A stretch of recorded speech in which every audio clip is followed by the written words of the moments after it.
West Coast Cookbook and Speakeasy with Chef Justice Putnam. Netrootsradio.com.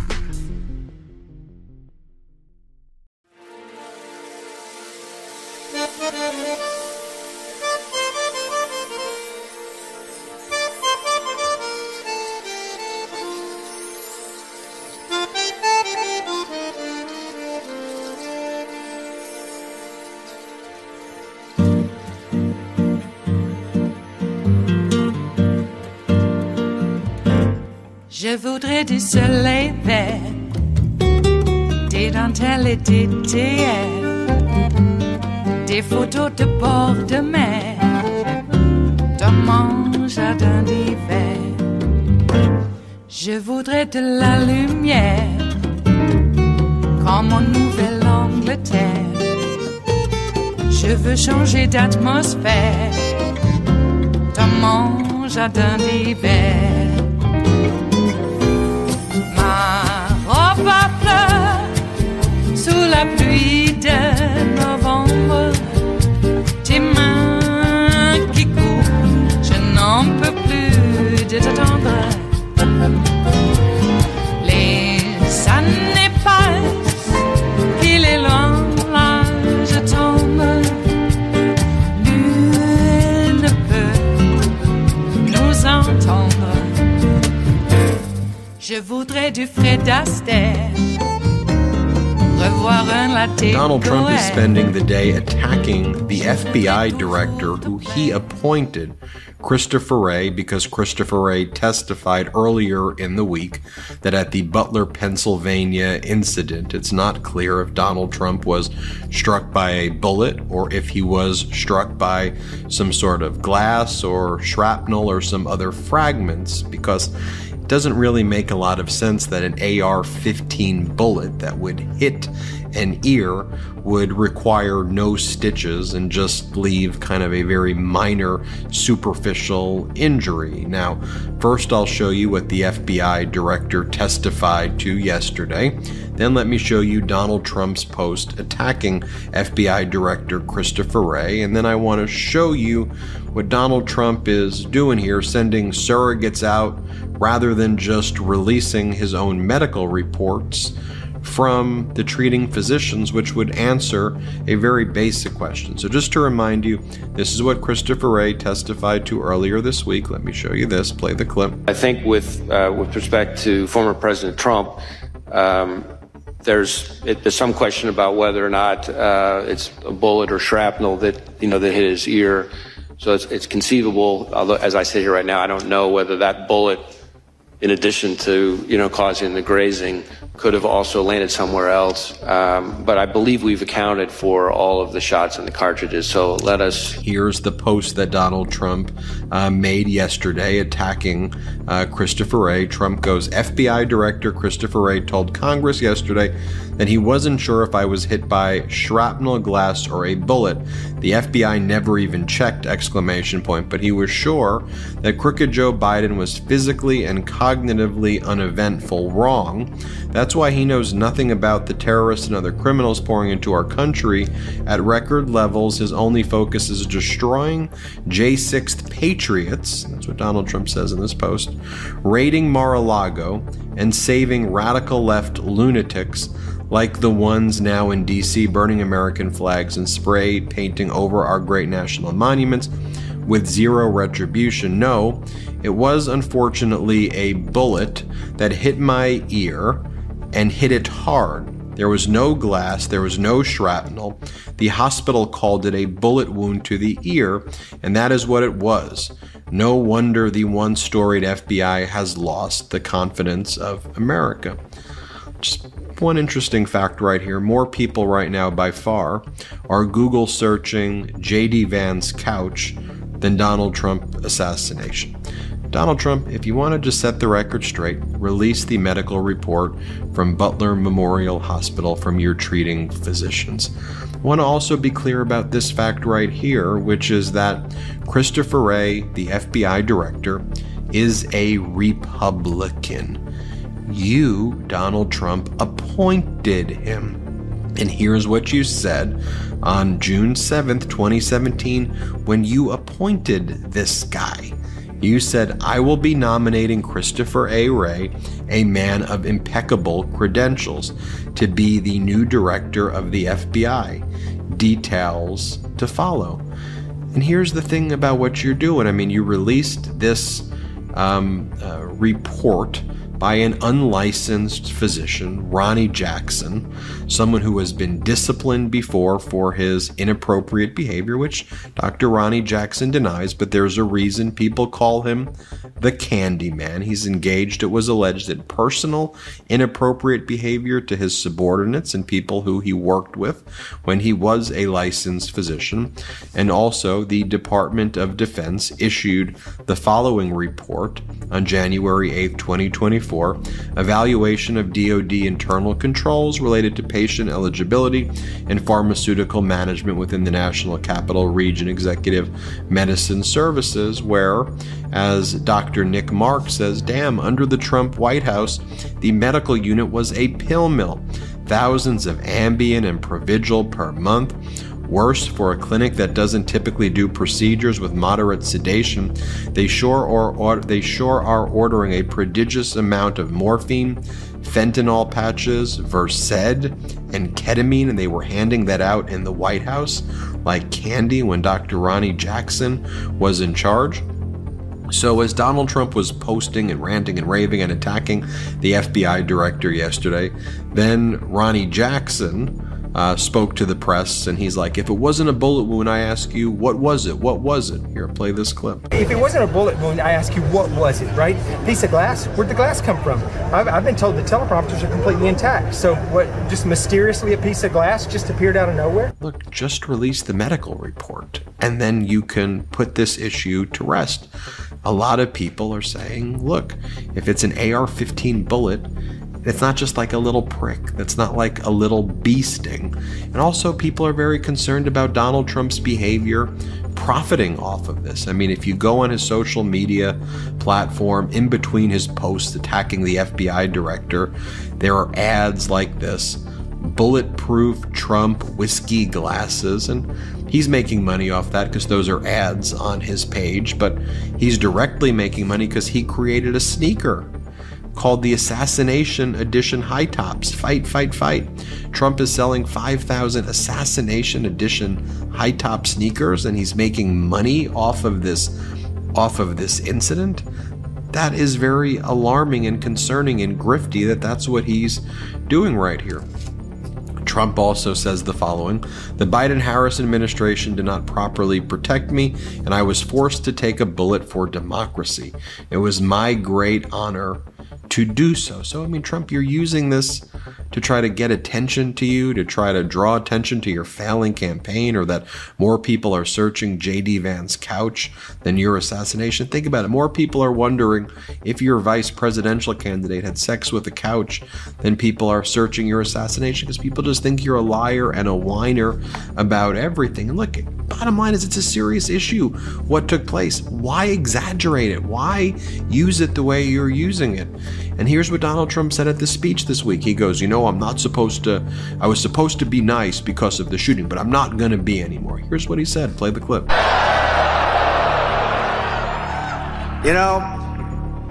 I was supposed to be nice. They say something happened to me when I got shot. I became nice. And when you're dealing with these people, they're very dangerous people. When you're dealing with them, you can't be too nice. You really can't be. So if you don't mind, I'm not going to be nice. Is that okay? They want me to be nice. Now remember, Donald Trump also has a history of making fake doctor's notes. Like, who has a history of making fake doctor notes? Trump, because he lies about everything. Do you remember his doctor, who since passed away, named Dr. Harold Bornstein, who prepared the medical report for Donald Trump in 2015 that the media just accepted? And in the report, Bornstein says, if elected, Mr. Trump, I can state unequivocally, will be the healthiest individual ever elected to the presidency. Do you remember that? Then do you remember that Donald Trump sent his goons, he sent his bodyguards to raid Dr. Bornstein's medical facility and take the medical records with force. You remember that? Here's what Dr. Bornstein said at the time in May of 2018. Play this clip. I feel raped. That's how I feel. Raped, frightened, and sad. I was completely surprised. The morning or two after the story about his hair ran, she said, "So you wanted to be the White House doctor? Forget it. You're out." And at that time as well, here's what Dr. Bornstein told CNN, that he didn't even write the medical report. Trump dictated what he should say in the medical report. Play this clip. We ran into Dr. Harold Bornstein right outside his office on Park Avenue, and he told us in no uncertain terms, and this is the quote, Aaron, he being Trump, he dictated that whole letter. I didn't write that letter, meaning that Trump dictated what he wanted to go into it, and essentially Bornstein wrote it up. He did say, he compared it to the movie Fargo, and he said it takes the truth and moves it in a different direction. Think about that. Now, Bornstein tells us that he was in a car with his wife when he was on the phone with then candidate Trump in December of 2015. And she was going through with Trump what he could say and what he couldn't say. Trump was dictating what he wanted in that letter. And Bornstein was saying, okay, you can say that, you can't say that. He then came here to the office. He wrote it up. Trump's office later picked it up. He said around 4 p.m. Aaron, we have reached out to the White House, but we have not gotten a response. Now, going back to Christopher Wray, you now know, and I think you know before from watching our network, that Christopher Wray is a Republican appointed by Donald Trump. Why does Donald Trump attack Christopher Wray? Why do these MAGA Republicans go after Christopher Wray? Because the FBI investigates domestic terrorism, and MAGA supports domestic terrorism. You saw Donald Trump's post. He called the January 6th insurrectionists patriots. Again, the corporate media isn't covering that. We're talking about that here on the Midas Touch Network. But let me just show you what goes down at these hearings, some of these other hearings with Christopher Wray. Like, here's Marjorie Taylor Greene, her interaction with the FBI director, Christopher Wray. Play the clip. Were you aware of this? Congresswoman, as I said, I haven't seen the photos that you're holding up before. Maybe, well, I posted them on my Twitter account. It's public. You know, maybe I don't you guys spend a lot of time on Twitter. Well, you know, I'm sure you do, because the Department of Homeland Security, organized with other offices, has censored many Americans, including myself. I'm not part of the Department of Homeland Security. Right, Mr. Wray, you should be interested in investigating terrorism. And this. Here's the interaction of MAGA Republican Harriet Hageman with Christopher Wray, attacking Christopher Wray and saying that Christopher Wray is like a deep state operative or something. Christopher Wray's like, I'm a lifelong Republican. Like, what are you talking about? Play the clip. Mr. Wray, from the Twitter files, Missouri versus Biden disclosures, the Durham investigation and report, and exposure and collapse of the Russian collusion hoax, the American people fully understand that there is a two-tiered justice system that has been weaponized to persecute people based on their political beliefs, and that you have personally worked to weaponize the FBI against conservatives. I asked Mr. Durham about this, to which he answered, I don't think that things can go too much further with the view that law enforcement, particularly the FBI or Department of Justice, runs a two-tiered system of justice. The nation can't stand under those circumstances. Director Wray, what are you prepared to do to reform federal law enforcement in a manner which earns back the trust of the American people? Well, first off, I would disagree with your characterization of the FBI and certainly your description of my own approach. The idea that I'm biased against conservatives seems somewhat insane to me, given my own personal background. As to how we are approaching our work of protecting the American people and upholding the Constitution, it starts with me having emphasized to all of our folks over and over and over again in everything we do that we need to do the right thing in the right way, and that means following the facts wherever they lead, no matter who likes it. Here's MAGA Republican Clay Higgins threatening Christopher Wray and saying, your day is coming, Mr. Wray. Play this clip. If you are asking whether the violence at the Capitol on January 6th was part of some operation orchestrated by FBI sources and or agents, the answer is emphatically You're saying not. no? No. You're saying no? Not Okay. violence orchestrated by FBI sources or agents. Are you familiar with You know what a ghost vehicle is? Director of the FBI certainly should. You know what a ghost bus is? A ghost bus? Ghost bus. I'm not sure I've used that term before. Okay. These buses are nefarious in nature and were filled with FBI informants dressed as Trump supporters. And deployed onto our Capitol on January 6th. Your day is coming, Mr. Ray. And here's Donald Trump's lawyer. This is an individual who runs Trump's, quote, election integrity division at the RNC, Christina Bobb. And here she is. Remember back when there was a search warrant executed at Mar-a-Lago originally? Remember what they were saying? They blamed law enforcement. They said the FBI did it. They said the FBI planted the documents at Mar-a-Lago, and we know that Trump stole them now. But the first instinct is to blame the FBI. Here, play the clip. I don't think that there was actually anything there that's worthwhile. We'll see what they come up with. You know, if they did, it'll be interesting, especially since they precluded me from actually watching what they did. But at this point, I don't necessarily think that they would even go to the extent of trying to plant information. I think they just make stuff up and, you know, come up with whatever they want. And that's the way that they will have to proceed in order to actually try to indict the president, because they don't have anything. There's just nothing there. And again, that's why I don't really care. This isn't a political thing. This behavior by MAGA is very dangerous, and I think it's unhinged. It is Friday, the 26th of July of 2024, and you are in West Coast Cookbook and Speakeasy. I am your chef de cuisine, Justice Putnam. Gunner, the English bulldog, is our snoozing sous chef.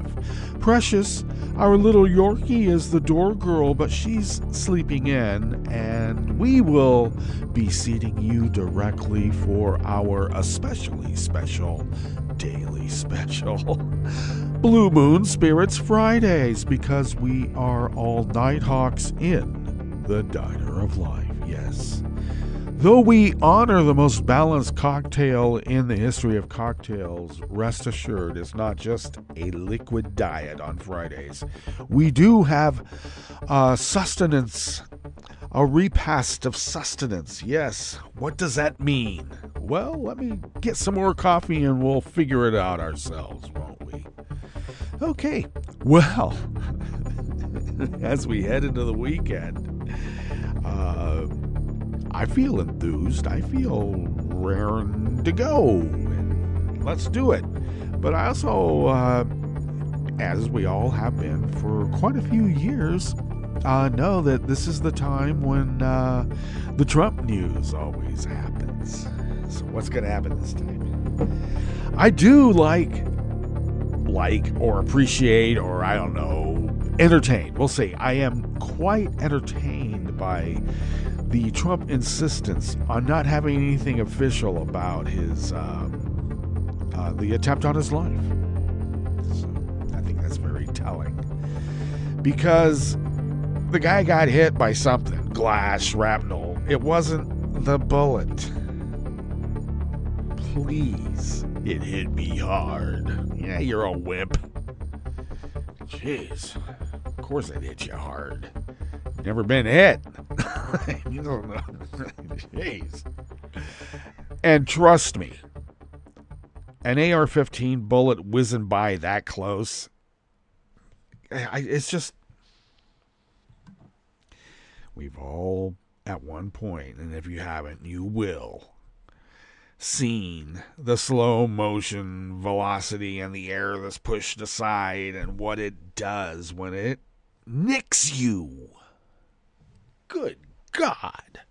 How stupid do they think we are? They think we're pretty stupid. Because how many millions and millions and millions and tens of millions, hundreds of millions, how many hundreds of millions? Well, how many gun owners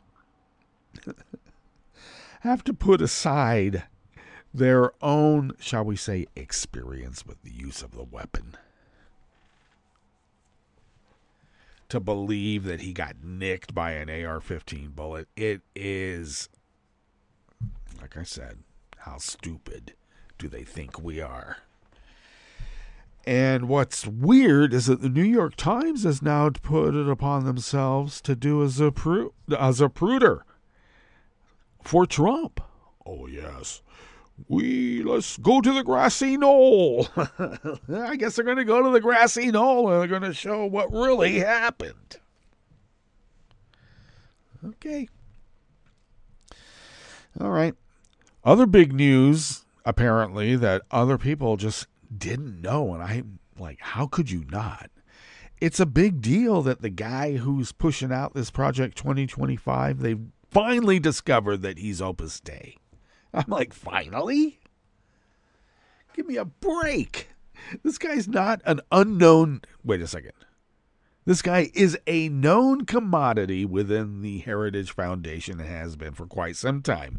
And we've all mentioned how the Federalist Society and the Heritage Foundation certainly seem to have a lot of Opus Dei freaks in it. Jeez. Once again, how stupid do they think we are? Because they probably think that a lot of people they don't pay attention. You know, they're just being entertained, or they're, got their heads down at the grindstone, just trying to make ends meet. At least that's what they tell us. One of the most booming economies we've had in the history of the United States, and all I get to hear about is like, well, the poor worker, the poor average American's not feeling it. I'm like, not feeling it? The MAGA people who whine the loudest about how bad it is keep buying these most expensive cars. They keep showing up in their driveways. Where are they getting the money? I'll tell you where they're getting the money. They're in a pretty damn good economy, apparently. Jeez. Well, that said, what else is going on in the world? Oh, we had, not just myself, but members of the Black Codes editorial staff and other folk that we network with on Daily Codes were having trouble saving and or publishing their diaries this morning. And I actually had a difficult time accessing the draft for the show notes and links diary that I post every day. And I got to tell you, that's what the template, that's what I go off of to do this show. And I realized, I didn't put these links in the narrative from the diary up in my my tabs.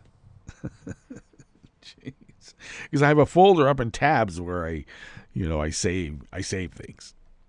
But I hadn't been doing that because it's on the template at Daily Codes.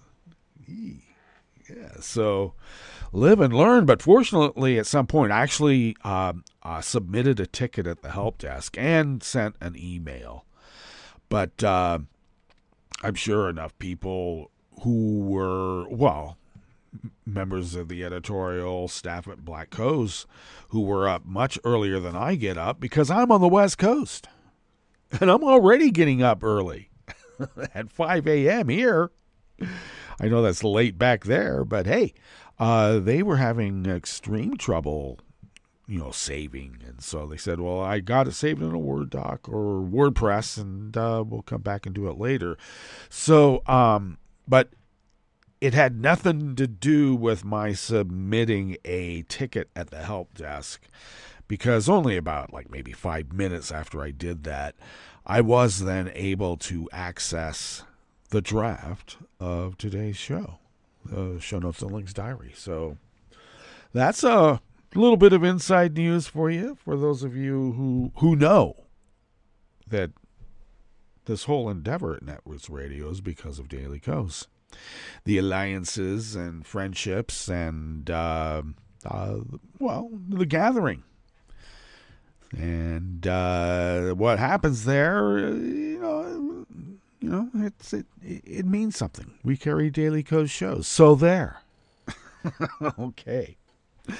All right. What else has been going on in the world? Well, I have not had any contact or any back and forth with who I call the usual suspects. And the usual suspects here, sometimes their numbers get added.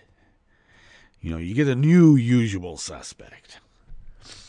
So I got a few of those, and they're quite virulent, I have to say, in terms of their religiosity. They're basically being bullies and then turning things back on you as, oh, are you doing hate speech at me? Yeah, F you little freak. I'm going to start calling them tiddlywinks. In fact, I did. Tiddlywink magas. They don't like that. Because I've seen some magas around here. There's some big biker types with means. But, I don't know. I'll still call them tiddlywinks because they got tiddlywink brains. They're not just tiddlywinks and whatever it is that they start bouncing off over everything. Yeah. You'll get the metaphor. It works. Anyway, should we be concerned once again about our tiddlywink MAGA neighbors?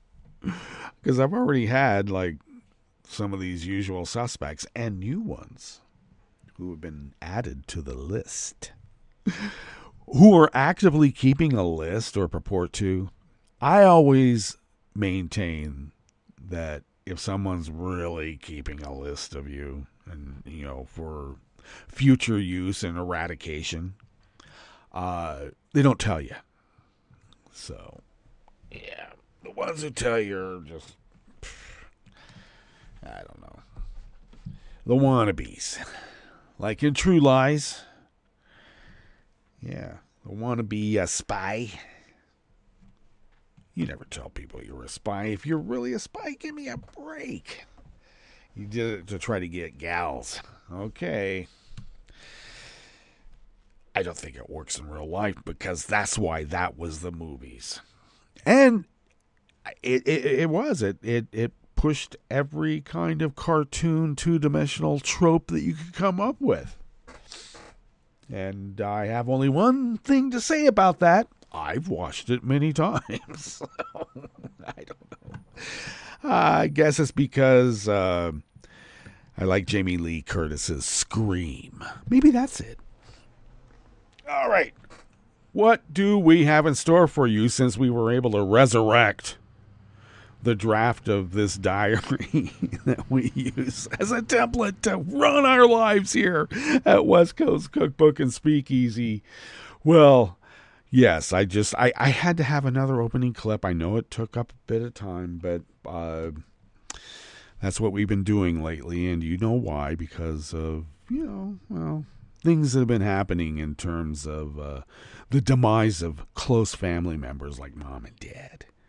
Anyway, I think it was important to remember that Trump going after somebody that he put in charge, a Republican, a loyal Republican, this is exactly what some goose steppers in Nazi Germany did. I'm just saying.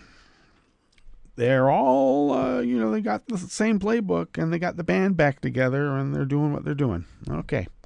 On the rest of the menu, Southern Oregon postal workers will hold a rally next week to raise awareness about the consolidation of mail services that is delaying mail ahead of the November election. Some people, I'm not happy. I'm just trying to get a check to my gardener. Used to take 2 days, now takes 12 to 14. Thank you very much, Louis DeJoy. And I should add, though, that Val Demings has been appointed as part of the Postal Service Board of Governors. And she is literally a cop. That's what she was. She was a cop for 20, 30 years. So I would really like to see that frog march. Val Demings frog marching Louis DeJoy out of whatever building and putting him into, maybe one of those vans that they bounce him around in when they turn the corners really sharp. I'd like to see that. I don't know. Does that make me a bad person? Maybe. Justice Kagan says there needs to be a way to enforce the U.S. Supreme Court's new ethics code. And, of course, we've heard that there should be a panel of judges that are like overseers of this. And I know what Roberts will say. He'll say, we are the Supreme Court, not them. All right, well, we'll figure it out. Monsanto agreed to a $160 million settlement with Seattle over pollution in the Duwamish River. Say that really fast. After the break, we move to the chef's table where the G20 finance ministers discussed a global tax on the super rich. Yeah, I don't know. They might have bigger armies than some of the G20. Maybe. We'll see.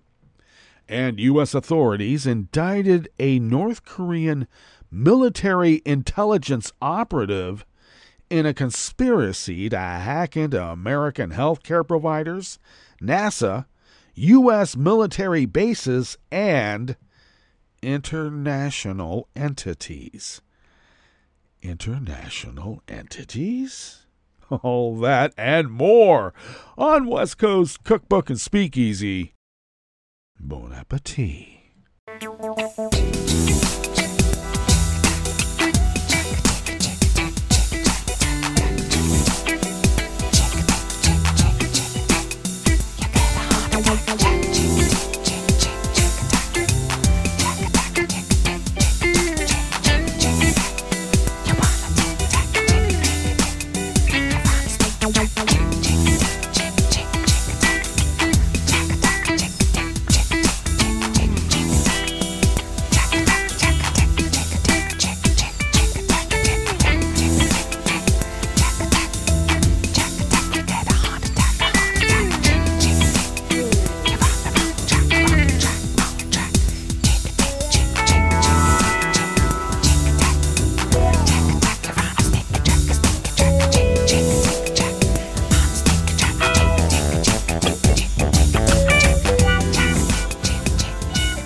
Quickly remind folks to follow Netroots Radio on social media at Netroots Radio. Follow me on social media at Justice Putnam for quick access to the show notes and links diary on Daily Co's.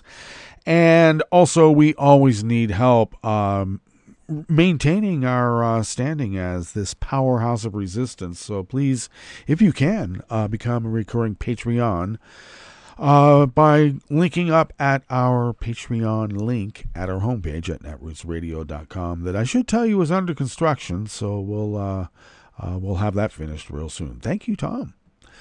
All right, let's dig into this first offering here in the Bistro Cafe of West Coast Cookbook and Speakeasy, and it is out of Oregon Public Broadcasting by Jane Vaughn. Rogue Valley postal workers will hold a rally next week to raise awareness about the consolidation of some mail services up to Portland ahead of the November election. The consolidation of mail sorting processes was done earlier this year in Medford and Eugene as a way to save the U.S. Postal Service money. But we don't know if that's true. Anyway, the Southern Oregon Local American Postal Workers Union number 342 is hoping those changes can be reversed before the November election. Part of the consolidation included removing Medford's postmarking machine, according to Union President Jeremy Schilling. Now mail, including vote-by-mail ballots, is sent to Portland to be postmarked.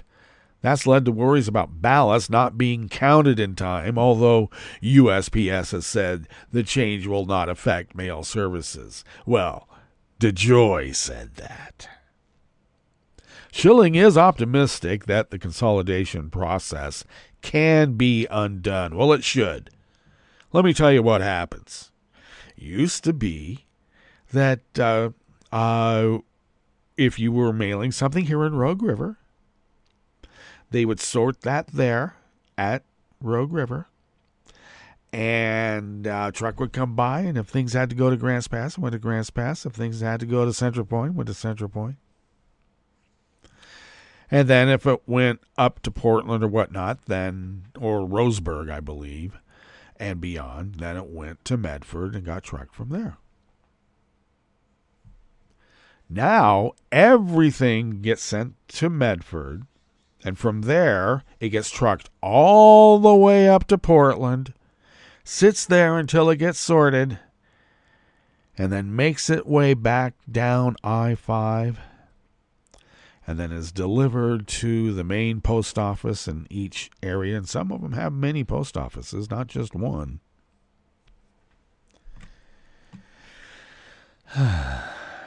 So they have to pass all these towns going north to Portland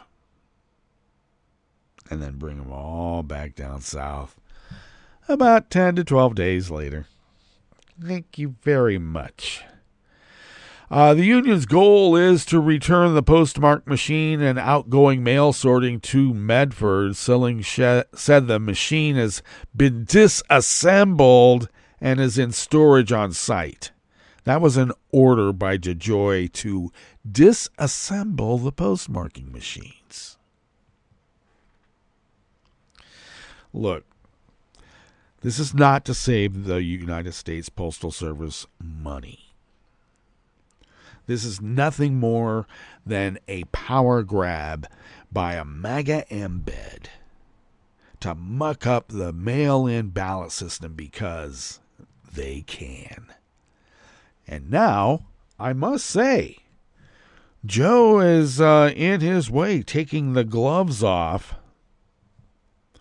And Val Demings, well, you know what they say. There's a new sheriff in town.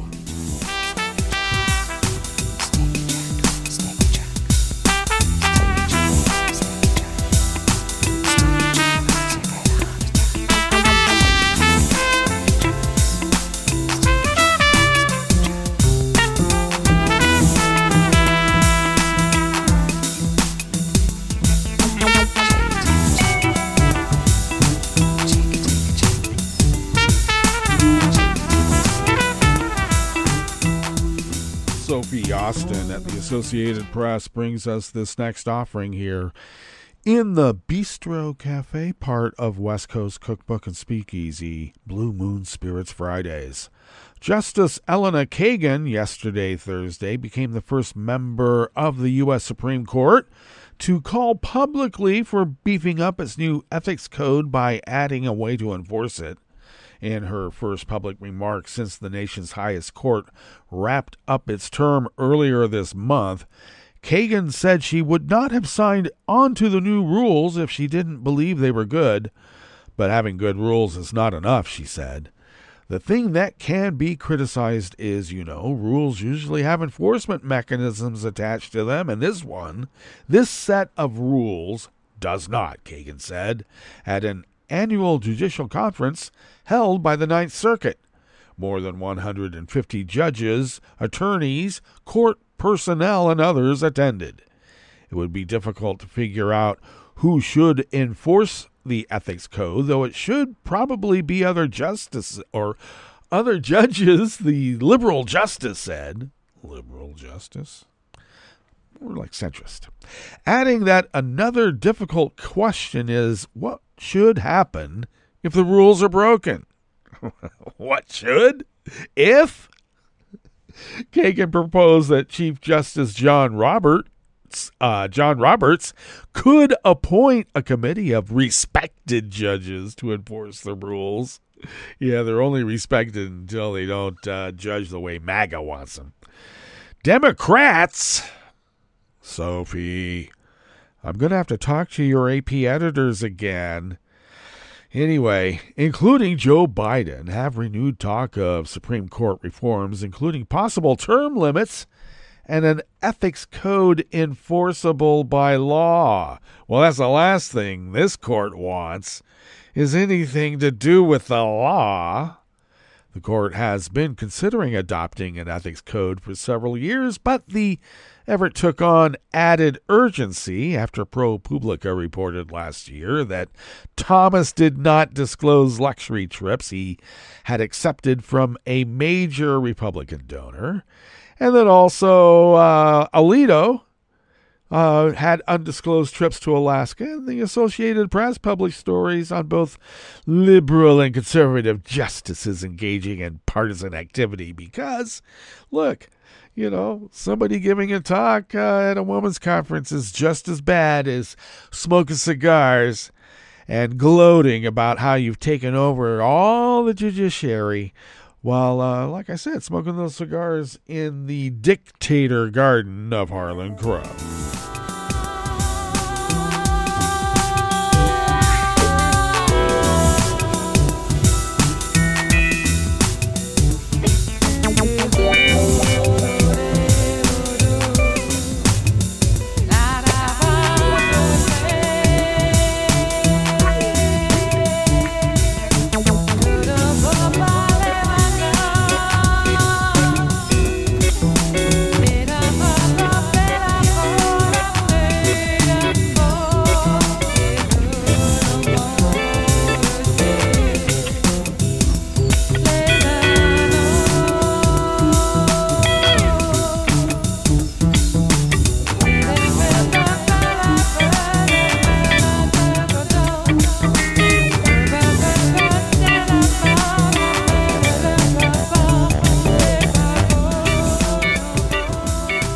Belizel at the Associated Press brings us this final offering here in the Bistro Cafe of West Coast Cookbook and Speakeasy. Ending an 8-year legal battle, chemical giant Monsanto has agreed to a $160 million settlement with Seattle for its part in polluting a river that runs through the heart of the city with toxins that posed a threat to humans, fish, and wildlife. The Duwamish River cuts through Seattle, emptying into Puget Sound just south of downtown. Water samples collected from the lower Duwamish detected polychlorinated biphenyls, or PCBs, which are man-made chemical compounds that were manufactured by Monsanto, according to the city's lawsuit. Although Monsanto stopped manufacturing PCBs in 1977, the year my late son was born, the chemicals continued to exist in paints, caulking, and sealants on buildings.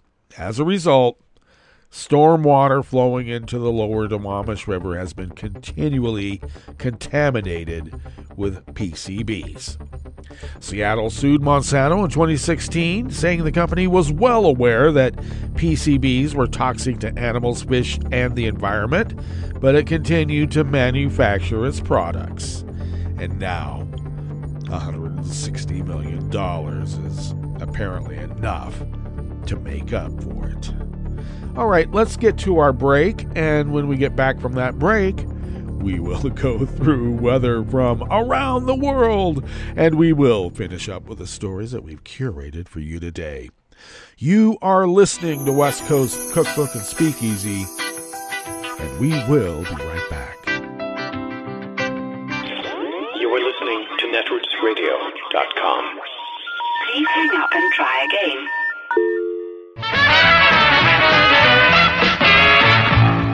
From a point at sea to the circles of your mind, a new force is at work for planetary transformation. New radio for a new Earth.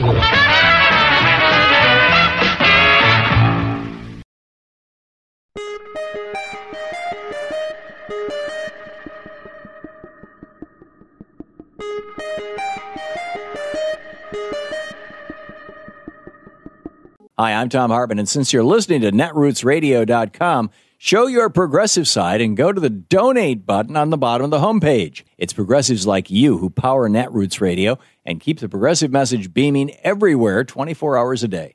Just go to our donate button at the bottom of netrootsradio.com. Thank you for keeping progressive radio at full power.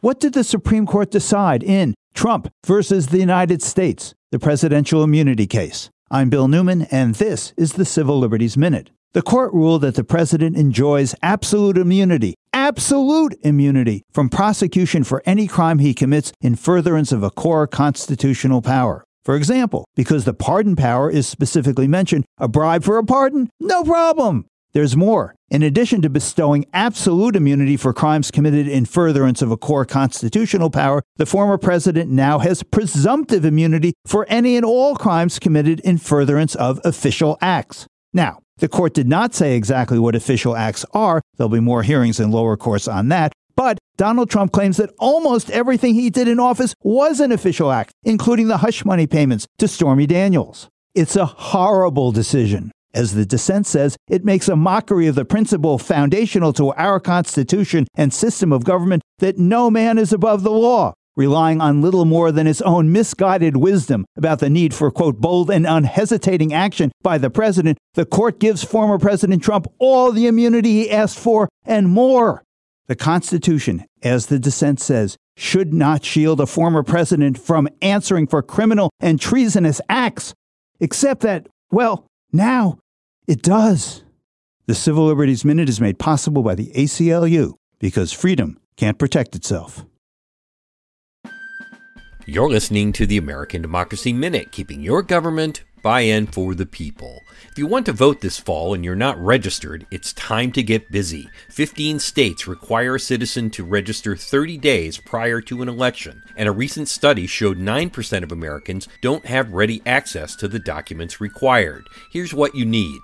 First, you'll need to prove that you're a resident of the state and that you'll be 18 years old by Election Day. In most states, this can be as easy as showing a driver's license or eligible photo ID. Some states require a residency of up to 30 days before you register, so if you've just moved, check out your state's rules. Second, you'll need to prove where you live. Utility bills, apartment leases, car registrations, property tax bills, or bank statements are often allowable proof.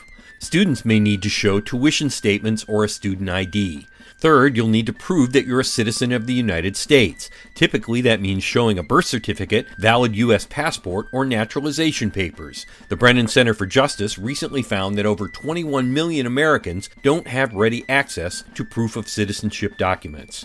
Many states offer registration options beyond going in person to a municipal or county clerk's office, including online registration and at the DMV. We'll discuss the perils of Election Day registration next week. We've linked to the rules and options for your state at AmericanDemocracyMinute.org. I'm Brian Beal.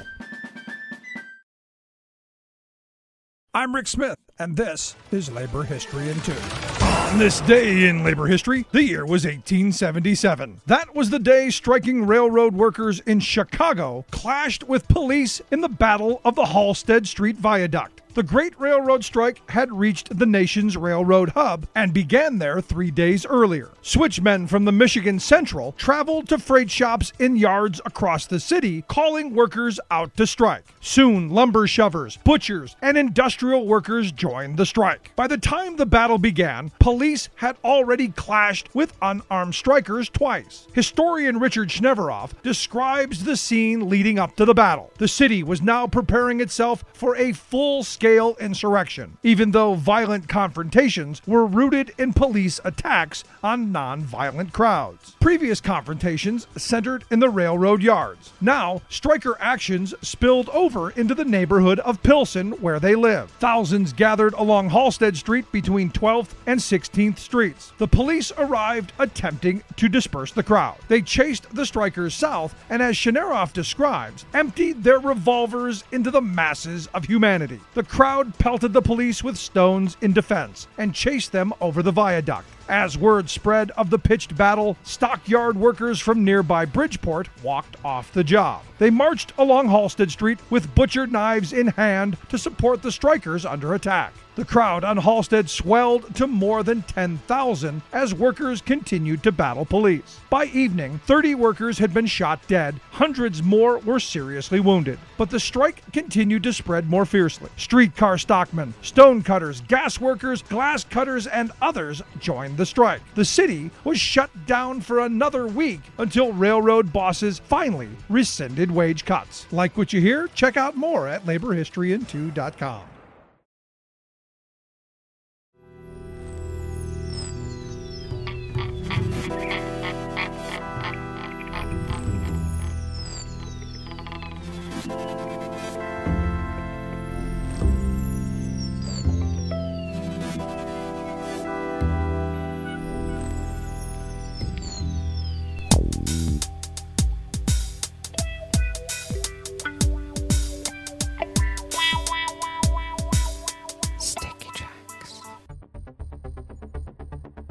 Thank you for accompanying us here to the chef's table at West Coast Cookbook and Speakeasy, Blue Moon Spirits Fridays.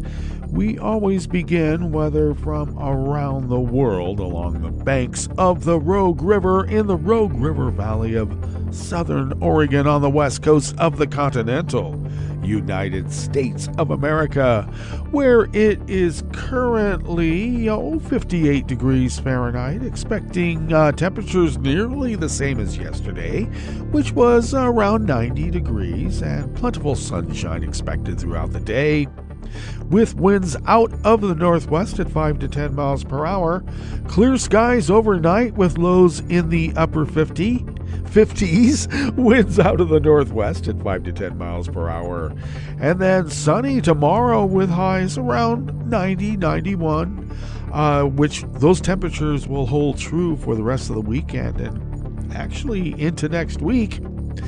The winds tomorrow will have picked up a bit out of the west-northwest at 10 to 15 miles per hour. And I like the breeze. I don't like fuel for wildfires.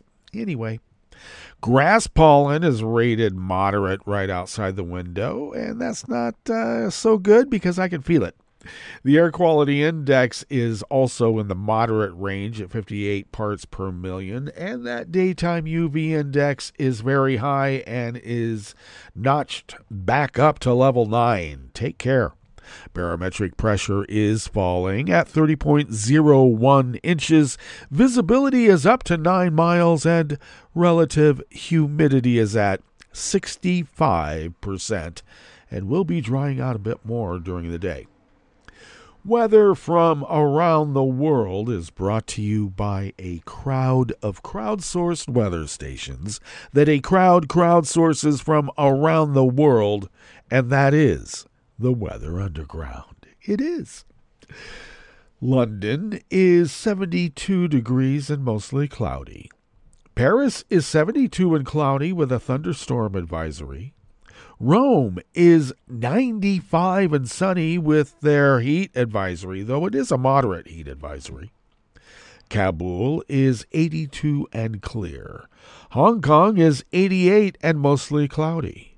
Tokyo is 80 degrees and cloudy. Auckland, New Zealand is 46 degrees with light rain and fog. San Francisco, California is 62 degrees and partly cloudy with a small craft advisory. Chicago, Illinois is 72 degrees and sunny. And New York, New York is 78 degrees Fahrenheit and sunny. And that is weather from around the world, brought to you by a crowd of crowdsourced weather stations that a crowd crowdsources from around the world.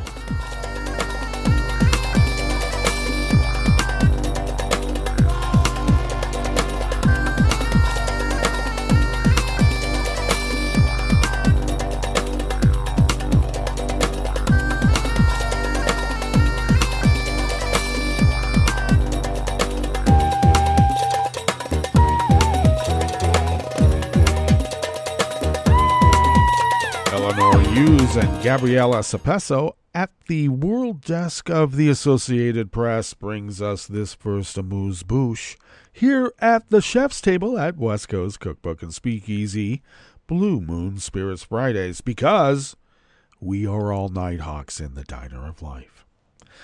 Finance ministers from leading rich and developing nations gathered in Rio de Janeiro yesterday, Thursday, for a 2-day meeting to discuss a global tax on the super rich, a top priority for Brazil, which holds the presidency.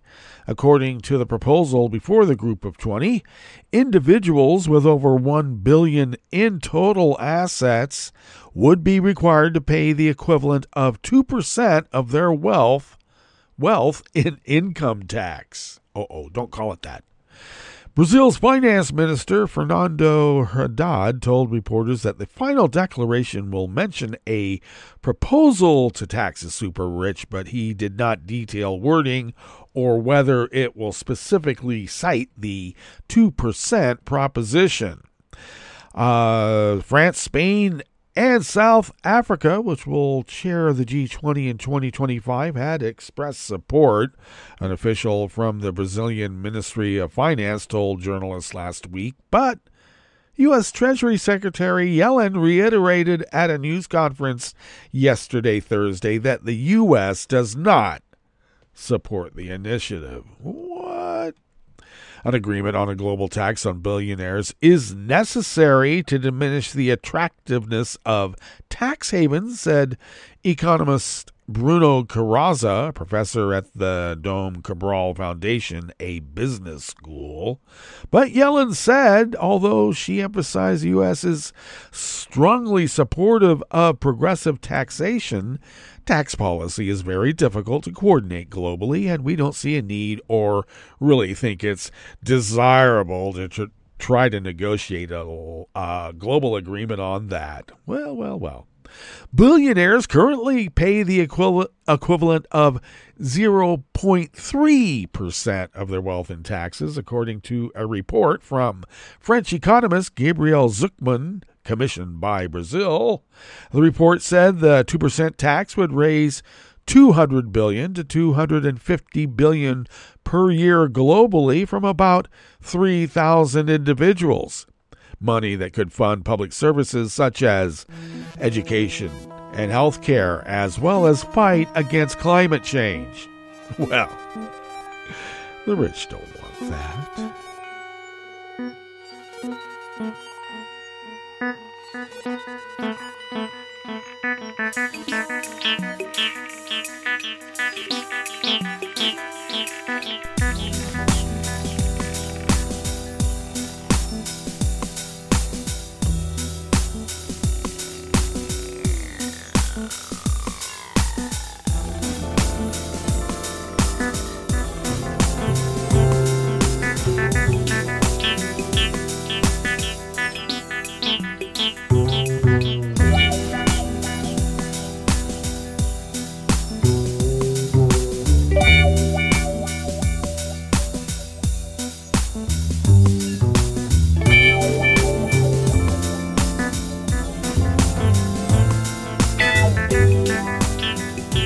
Nick Ingram, Michael Goldberg, and Heather Hollingsworth team up at the World Desk of the Associated Press to bring us this final amuse-bouche here at the chef's table at West Coast Cookbook and Speakeasy. A North Korean military intelligence operative has been indicted in a conspiracy to hack into American healthcare providers, NASA, U.S. military bases and international entities, stealing sensitive information, and installing ransomware to fund more attacks. The indictment of Rim Jong-hyuk by a grand jury in Kansas City, Kansas, accuses him of laundering the money through a Chinese bank and then using it to buy computer servers and fund more attacks on defense technology and government entities around the world. The hacks on American hospitals and other healthcare providers disrupted the treatment of patients, officials said.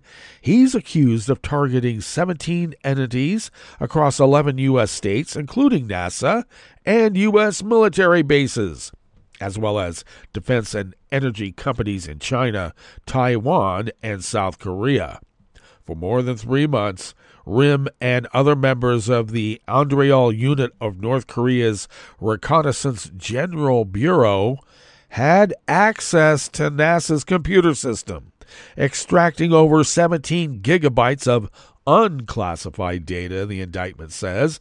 They also reached inside computer systems for defense companies in Michigan and California, as well as Randolph Air Force Base in Texas and Robbins Air Force Base in Georgia. Something just occurred to me. What exactly did Trump give to the North Koreans when he stole all of those U.S. government secrets? The mind reels considering that question. All right, that brings us to the end of our broadcast period for the day and the week. But you do know Netroots Radio broadcasts on, and we will meet up here on Monday for River City Hash Mondays. So do stay tuned to Netroots Radio all day, all night, and all weekend for all the breaking news as it breaks. And we will meet up here on Monday, right here in West Coast Cookbook and Speakeasy. Bon appetit.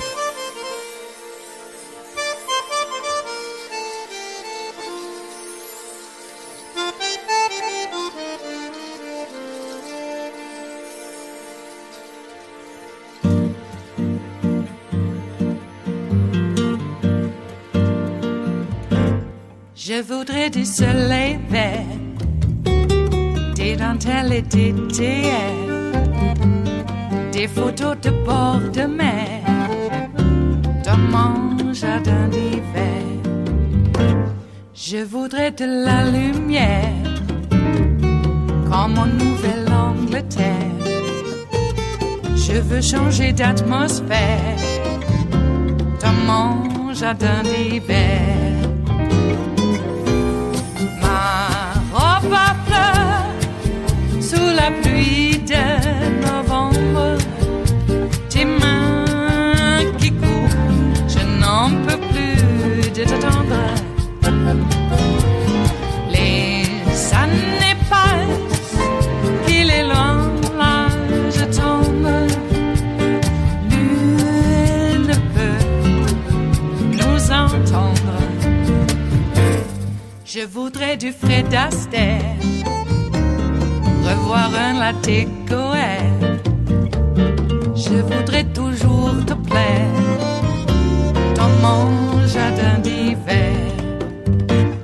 Je veux déjeuner par terre, comme au long de golfe clair, t'embrasser les yeux ouverts dans mon jardin d'hiver.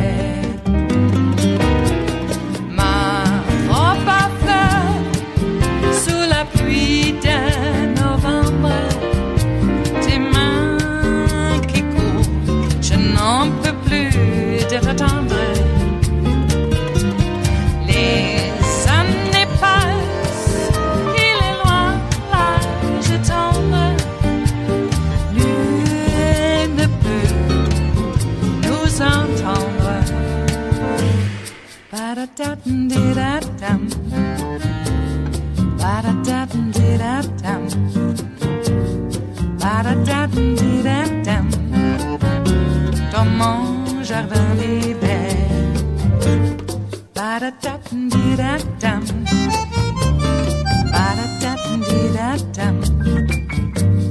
Ba-da-da-dum-di-da-dum. Dans mon jardin d'hiver. Dans mon jardin d'hiver. Dans mon jardin d'hiver.